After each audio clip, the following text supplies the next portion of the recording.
And it's a difficult time right now because of the financial picture of exactly how we use our scarce resources and how we're having to delay some aspects of our operations here. We can't lose sight of the fact that one of the main parts, the very opening part of our mission statement, is to conserve and protect North Carolina's resources. In addition to that, to maintain an environment of high quality. Now, maintaining an environment of high quality, that's a very simple statement. Really simple, but very hard. Very hard. When we start talking about key permits for power plants, cement plants, we talk about interbasin transfers, erecting dams, we talk about contamination of groundwater. All those things are very difficult things to deal with. And one of the things I've found when I've gone out and talked to groups is most people, when I tell them that the contamination of groundwater is a much broader issue, Chuck, than most people might expect, it was a surprise to me how broad-based it was and how pervasive it is. They react to that. They understand it when I tell them that it may be as simple as a leaking underground storage tank where there used to be a service station, or in areas where people were accustomed to just changing oil in the cars and throwing oil out on the ground. Those things happen and have happened for many years in North Carolina, but when we look at the population growth here, that's not a way of doing business any longer. So that's a part of the mission. And I provide valuable services that consistently support and benefit the health, economic well-being of all the citizens of the state. That's a part of the mission that we've talked about between myself and Manley and the assistants and senior management. How do we in this department meet our obligation to protect the environment, conserve and preserve our resources, and do that in a way that people understand what we're doing and they have a sense that they're being treated fairly. In other words, how can we be effective, and while we're being effective, how can we deliver good customer service? Now, if there's one thing that I hear, and I constantly run into this, I do hear very clearly how good the department is, what great people we have, how diverse a department we have, how dedicated the people are that we have working in the department. But as usual, the things that I will hear about is the squeaky wheel proposition. Those who are not satisfied, those that want to complain, those that have a beef, if you will, they're the ones running to legislators, that are running to the governor, they're coming to me. Why can't you do something about this? Why can't the department do X, Y, or Z? Usually when you drill down into it, and you dig into it, it's not as simple as the complaint might be, as you might expect.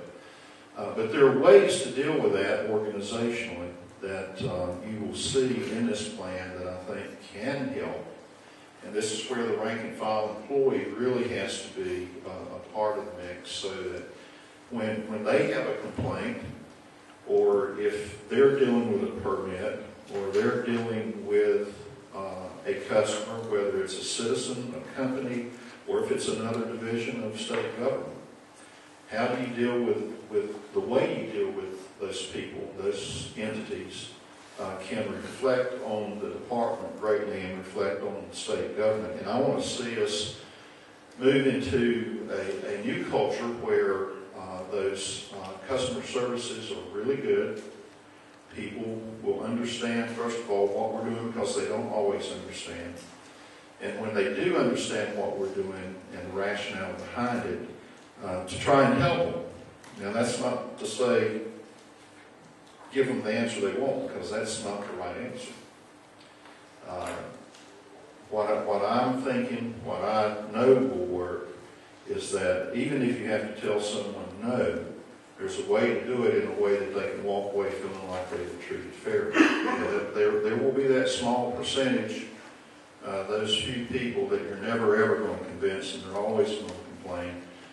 You'll recognize those. I've had to deal with those kinds of people all my life, my professional life.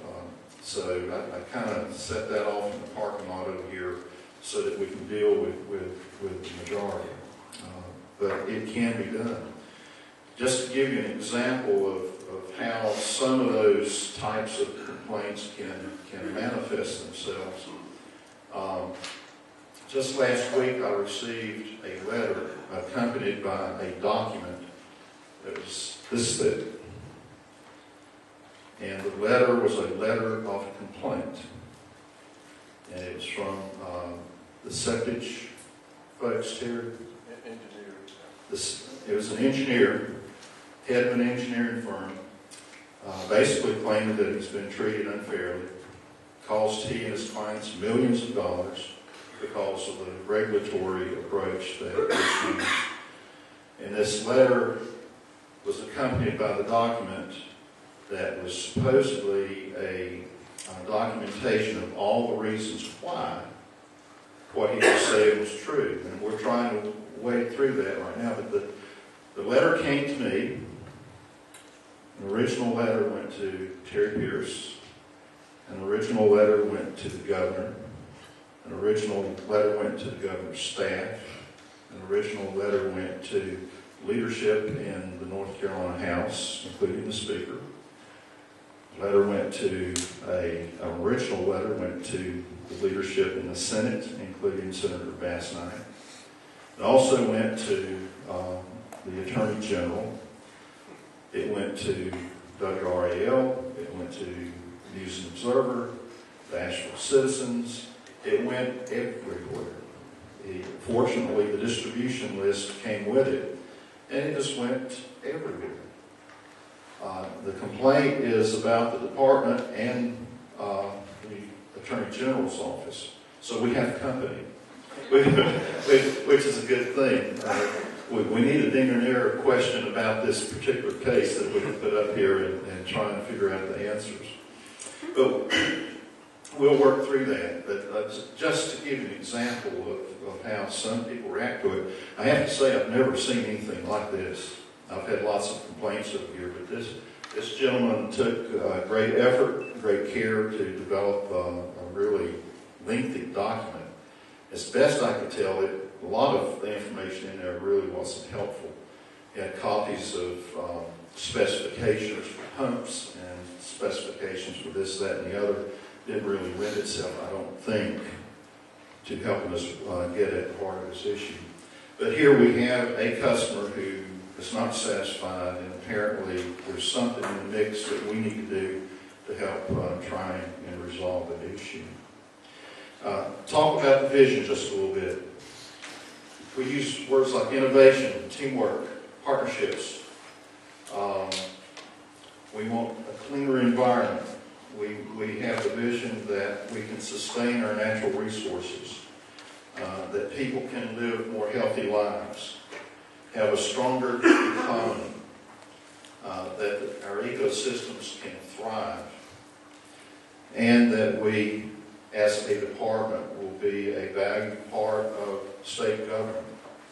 And when you look at the various aspects of state government and the work that we do, I would submit to you that this agency is special. It's not your typical state agency. I know already from my activities on a nationwide basis that being one of 5 states that has responsibility for both environment and natural resources, that makes us a little different. Most states have state agencies of environmental protection and separate agencies for natural resources. I kind of like the one that we have because it gives us, I think, both fun things to do and really serious things to do from a regulatory point of view. But it sets us aside a little bit, and when you look at our employees, we know that most of the employees that work for DENR, they're committed. They're here mainly because they want to be here, not because they just want to be or it happens to be politically their ground.